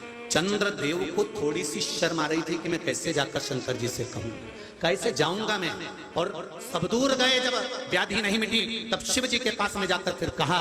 शंकर भगवान ने एक क्षण की देरी नहीं करी, चंद्र जाकर पूजन करे शिव जी की। शंकर भगवान ने पहुंचकर काया ठीक कर दी। शंकर भगवान को छल कपट बेईमानी प्रपंच से मतलब नहीं, तुम क्या कह रहे हो उसे कोई मतलब नहीं। वो तो इतना जानता है कि मेरे पास आया ना, आया तो कैसे भी आया, पहुंचा तो जमीन के अंदर सोयाबीन का बीज, जो बीज बोने वाला होता है, जो हल्दी लगाने वाला होता है, वो किसान खेती करने वाला किसान एक एक सोयाबीन के बीज को जमीन में सीधा डालता है क्या? अरे बोलो तो जम के। उसने तो ट्रैक्टर में, बैलगाड़ी में बीज को पटक दिया, गाड़ी बढ़ती रही, बीज गिरता रहा। उसको नहीं मालूम कि बीज सीधा गया कि उल्टा गया, बस बीज जमीन में गया है और गया जमीन में है, पौधा ऊपर आएगा। तुम चाहे अच्छे से जाओ चाहे बुरे से जाओ, शंकर के पास गए हो तो कुछ ना कुछ लेकर जरूर आओगे, ये निश्चित। बीज अच्छा था कि बुरा था उससे मतलब नहीं है, कैसा गया, सीधा गया कि उल्टा गया उससे मतलब नहीं है। वहां तो केवल भक्ति का, भाव का, आनंद का खेल है कि आप पहुंचे शिव के द्वार, कैसे भी पहुंचे, पहुंच जाओ। फल वो देगा, आनंद वो देगा, सुख वो देगा। और दिया। चंद्रदेव की काया ठीक हो गई, भगवान सोमेश्वर सोमनाथ के रूप में विराजमान हो गए। अगला वर्णन आया है श्री मल्लिकार्जुन का। कार्तिकेय बाबा रुष्ट होकर चले गए, भगवान उनको मनाने के लिए गए। भगवान कार्तिकेय बाबा के पास में जाते हैं, भगवान मल्लिकार्जुन के रूप में श्री शैलम पर जाकर विराजमान हुए। अगला वर्णन आया है महाकाल। दूषण नाम के राक्षस का संहार करने के लिए भगवान शंकर उसका काल बनकर प्रकट हो गए। भगवान उसका काल बनकर प्रकट हुए तो भगवान का नाम महाकाल पड़ गया। अगला वर्णन आया है श्री ओंकारेश्वर। बिंद नामक पर्वत ने तप कर भगवान शंकर को यहाँ पर विराजमान करा। फिर वर्णन आया है श्री केदारनाथ। नर नारायण ने तप कर भगवान शिव को विराजमान किया है। अगला वर्णन आता है भीमा शंकर। कुंभकर्ण की धर्म पत्नी करकटी, करकटी का पुत्र था भीम, जिसको मालूम पड़ा कि मेरे पिता मेरे ताऊ को देवताओं ने मारा, देवताओं के मंदिर तोड़वा दिए। भगवान शंकर ने प्रकट होकर भीम का संहार करा, शिव जी का नाम भीमा शंकर पड़ गया। अगला वर्णन आया है काशी विश्वनाथ। मनु शत्रुपा ने तप कर भगवान शिव को विराजमान करा। अगला वर्णन आया है त्र्यंबकेश्वर। गौतम बाबा पर गौ हत्या का दोष लगा, ब्रह्मा विष्णु महेश ने आकर गौ हत्या के दोष से मुक्त करा, भगवान त्र्यंबकेश्वर के रूप में विराजमान हुए। फिर अगला वर्णन आया है वैद्यनाथ। रावण भगवान शिव को लेकर चला, लघु शंका रखने पर जमीन पर भगवान को रखा, भूमि पर भगवान वैद्यनाथ के रूप में विराजमान हो गए। अगला वर्णन आया है नागेश्वर। दारुक नाम के राक्षस का संहार भगवान ने किया और भगवान नागेश्वर के रूप में विराजमान हुए। फिर अगला वर्णन आया है रामेश्वरम। भगवान राम लंका जाते समय भगवान शिव की स्थापना करे, भगवान रामेश्वर के रूप में विराजमान हुए। फिर वर्णन है कृष्णेश्वर। सुधर्म नाम के ब्राह्मण की 2 धर्म पत्नी है, सुदेहा और भूष्मा। भूष्मा को संतान हुई, सुदेहा को संतान नहीं थी। भूष्मा ने अपनी औलाद सुदेहा को दे दी, सुदेहा ने पाल पोस कर उसको बड़ा करा। बहू आ गई, बहू को मालूम पड़ा कि मेरी असली सास तो भूष्मा है। सुदेहा को पूछना बंद कर दिया। तब सुदेहा को क्रोध आया, अपने पुत्र के तलवार से टुकड़े कर कपड़े में बांधकर तालाब में पटक आई। भूष्मा का नियम था, शंकर भगवान के पार्थिव शिवलिंग का निर्माण कर पूजन करने जाती थी। पूजन कर विसर्जन करने चली। मन में आया मैंने अपने बेटे का बहुत दिनों से दर्शन नहीं किया। जैसे ही शिवलिंग का विसर्जन करा, बेटा तैरते हुए बाहर आ गया। बाहर आते ही भगवान शिव ने दर्शन दिया। मरे हुए पुत्र 1 हफ्ते का जो मरा था वो जीवित तो बाहर आया। महाराज भगवान शिव कृष्णेश्वर के रूप में विराजमान हुए। ऐसे 12 ज्योतिर्लिंग का स्मरण कराया। तुमुरुका जी ने चंचुला देवी को जब 12 ज्योतिर्लिंग की पूर्ण कथा सुनाई, तब उसका पति प्रेत योनि से छूट गया और देव योनि को पाकर शंकर भगवान का गण बनकर विराजमान हो गया। शिव महापुराण की कथा कहती है, शंकर भगवान ने तुमुरुका जी से कहा, तुमुरुका जी आपने मुझे 7 दिन तक कथा श्रवण कराई है, ये शिव महापुराण की कथा आप मुझे सुनाए हैं, मैं आपको क्या दूं? तुमुरुका जी ने कहा, बस प्रभु आपके मस्तक पर जो बेलपत्र है वो आप समर्पित करिए। शिव जी ने मस्तक की बेलपत्र शिव पोथी को समर्पित कर दी। भगवान देवदेव महादेव ने कहा, तुमुरुका जी 6 दिन तक जो बेलपत्र शिव पोथी की रहेगी वो औषधि का कार्य करेगी, इसलिए 6 दिन तक जो बेलपत्र रहती है वो खाने से रोग बीमारी, कमर हाथ पैर किडनी लीवर कैंसर में उसका फर्क पड़ जाता है। और 7वें दिन की जो बेलपत्र है वो कुबेर का भंडार भरने वाली होगी। भगवान शिव ने अपने मस्तक की बेलपत्र शिव पोथी को समर्पित कर दी। भगवान शंकर उस बेलपत्र को समर्पित कर तुमुरुका जी को आनंद के साथ वर देकर भगवान शंकर आशीर्वाद देकर जाते हैं। तुमुरुका जी शिव पोथी को नमन कर विराम की ओर लेते हैं।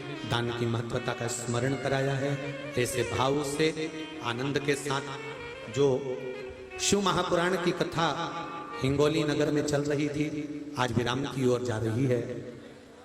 कथा कई लोग पूछ रहे हैं कि सीहोर में 4 तारीख से कथा है, तो आपसे हाथ जोड़ निवेदन है, सीहोर में जो कथा हो रही है भागवत स्मरण रहे। अग्रवाल धर्मशाला में गादी की कथा है, तो वो जगह छोटी सी है, उसमें इतनी जगह नहीं रहती कि आप लोग बैठ सकें, इसलिए निवेदन है कोई वहां नहीं आएगा।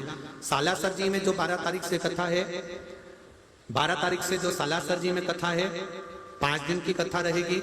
वहां पर भी इतनी व्यवस्था बैठने की यजमान परिवार जितना कर सकता है उतना तो करेगा, पर अपनी रहने की अपने भोजन की व्यवस्था खुद को करना है। कथा तो कहीं पर भी बैठकर सुन लो, वो भाव रहेगा। अशोकनगर में जो कथा 19 तारीख से तर्पण शिव महापुराण रहेगी, उसमें जरूर वहां सांसद महोदय केपी यादव जी द्वारा वो कथा है, तो वहां जरूर आप पंडाल में रुकना की व्यवस्था और भोजन आदि व्यवस्था वहां रहेगी, तो आप लोग कथा का आनंद अशोकनगर मध्य प्रदेश का ले सकेंगे और अपने जीवन को सार्थक बना सकेंगे। भाव के साथ में स्वर्गीय दुर्गा प्रसाद जी अग्रवाल, जिनकी स्मृति में निकुंज जी, विपुल जी, रितेश जी द्वारा ताजापुर वाला परिवार द्वारा जो कथा चल रही थी वो आज विराम की ओर ले रही है। हिंगोली नगर के सभी श्रोता भाई बहन जो किसी ना किसी रूप में सेवा प्रदान करे हैं, पूरे 7 दिन तक शिव महापुराण में पानी की व्यवस्था निःशुल्क वीर शिव लिंगायत गवली समाज हिंगोली की ओर से जगह जगह पानी की व्यवस्था करी गई। एक बार जोरदार ताली बजाएं लिंगायत संप्रदाय के लिए। वैष्णो देवी नवदुर्गा महोत्सव समिति द्वारा कथा स्थल पर सभी निवासी शिव भक्तों के लिए रात में भोजन की व्यवस्था, सुबह चाय आदि की व्यवस्था भी रखी गई। एक बार जोरदार ताली बजाएं। माँ वैष्णो देवी दुर्गा महोत्सव समिति सुबह चाय बिस्किट, रात में 4-5 हजार लोगों का रोज का भोजन दुर्गा माँ वैष्णो देवी दुर्गा उत्सव समिति ने ये किया है, और जिसमें मनीष जी सांकले, कुलदीप जी मास्टर, मनीष जी सांकरे, नीलिनी जायसवाल, मनोज जायसवाल, सतीश जी और पूरा ग्रुप इसमें सम्मिलित था।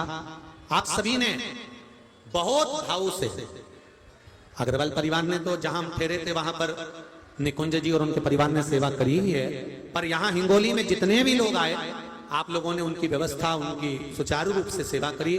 पूरे हिंगोली में ऐसा लग रहा था जैसे त्योहार चल रहा है। जगह जगह लोग पानी पिलाना, चाय पिलाना, भोजन कराना, नाश्ता कराना, बिस्कुट बांटना, कहीं कुरकुरा बांटना, कहीं कोई सामान बांटना, कोई घर से खिचड़ी बना कर लिया या वो खिलाना। बहुत सेवा करी हिंगोली वासियों। बहुत बहुत नमन करता हूँ आपको, आप लोगों के भाव को एक बार जोड़।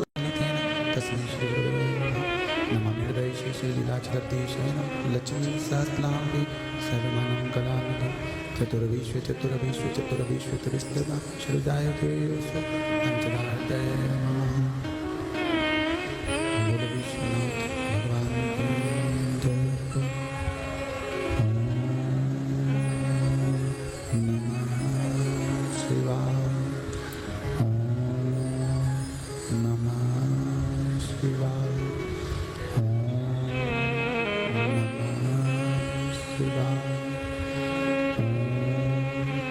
नमः शिवाय। ओम नमः शिवाय।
हर हर महादेव, हर हर महादेव, हर हर महादेव।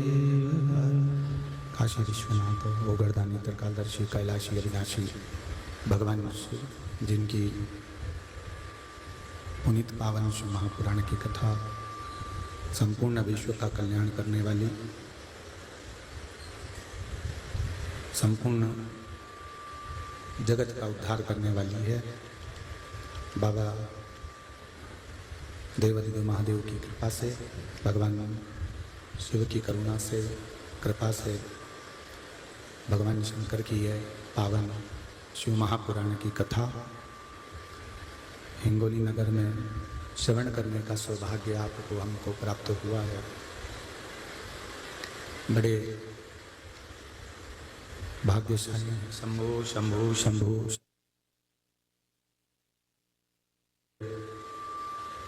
भाग्यशाली हैं सभी श्रोता भाई बहन जो भगवान शिव की ये पुनीत पावन शिव महापुराण की कथा को श्रवण कर अपने जीवन को धन्य बना रहे हैं।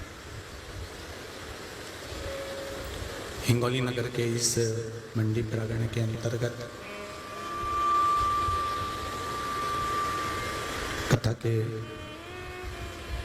मुख्य यजमान स्वर्गीय दुर्गा प्रसाद जी अग्रवाल, जिनकी स्मृति में श्री निकुंज जी, श्री विपुल जी, श्री रितेश जी अग्रवाल गांजापुर वाले परिवार हिंगोली एवं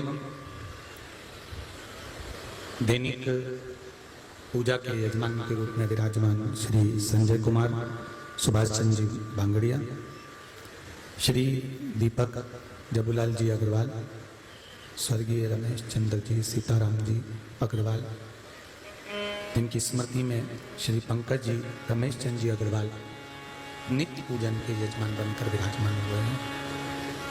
भगवान शिव की कृपा करुणा जो आप और हमको भगवान शंकर की यह पावन कथा श्रवण करने का सौभाग्य प्राप्त हुआ है,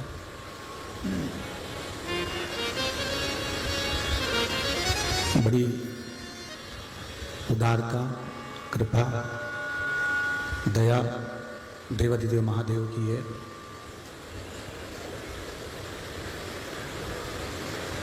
और उस कृपा के बिना जीव का एक पत्ता भी नहीं हिल सकता, ये निश्चित है।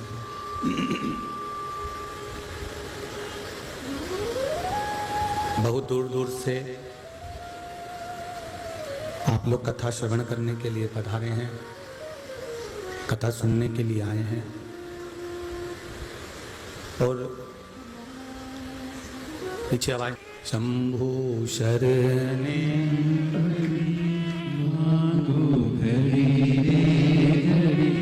दुख काटो दया करी दर्शन आपो शंभु शरणे मांगो घड़ी घड़ी दुख काटो दया करी दर्शन आपो।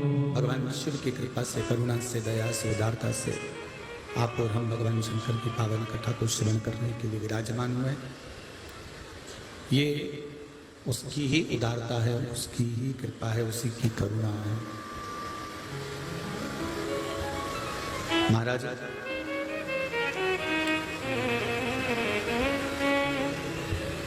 जरूर हिंगोली वासियों का कोई पुण्य होगा, कोई कृपा होगी, कोई दया होगी, कोई उदारता होगी, जिसके कारणवश आप और हम इस पुनीत पावन शिव महापुराण की कथा को श्रवण कर रहे हैं। आज कथा का विराम दिवस है, भगवान माली के सबका आज दिवस है। और उस विराम दिवस के अवसर पर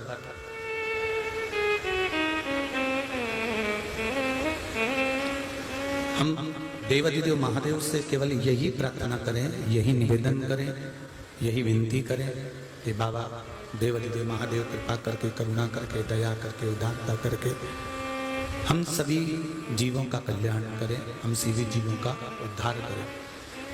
और भगवान शिव के चरणों की अविरल भक्ति, बेस कम कर दे बाबू, भगवान शिव के पावन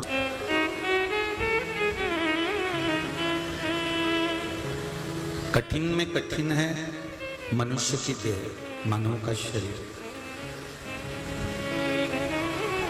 और उसमें भी कठिन में कठिन है भगवान का भजन स्मरण, जो बड़ी मुश्किल से प्राप्त होता है, बड़ी मुश्किल से हमें मिल पाता है। कई लोग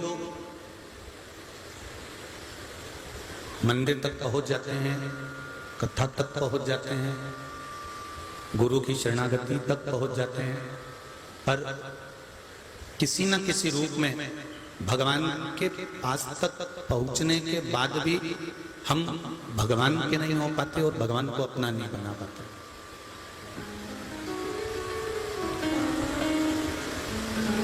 एक हैदराबाद में कथा में एक बात कही थी, आप लोगों के स्मरण में होगी शायद, कि लाइट का कनेक्शन सब दूर बिछा कर रखा है, पर वो लाइट का कनेक्शन बिछाने के बाद अगर उस लाइट का तार प्लग में नहीं जोड़ा है तो उसमें करंट आएगा क्या? फिर ये माइक या हेलोजन या कोई चीज, कोई पंखा, कोई कूलर, वो चलेगा क्या? नहीं चलेगा। ना कूलर चलेगा, ना पंखा चलेगा, ना लाइट चलेगी, ना साउंड चलेगा। गला पकड़ रहा है तो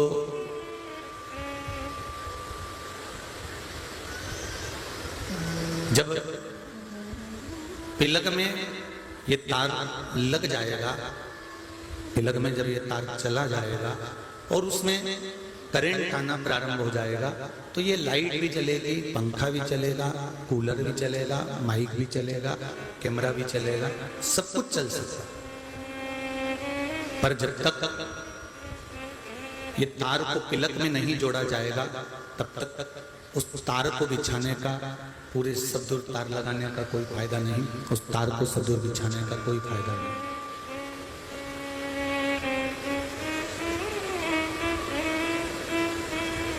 उसकी कोई महत्वता ही नहीं, फिर उसका कोई सार्थत्व नहीं, उसका सार्थत्व ही समाप्त हो जाएगा, उसकी महत्वता ही समाप्त हो जाती है। उसी तरह हमने व्रत करा, हरताली का व्रत करा, हमने सोमवार का व्रत करा, मंगलवार का व्रत करा, हमने कहीं पशु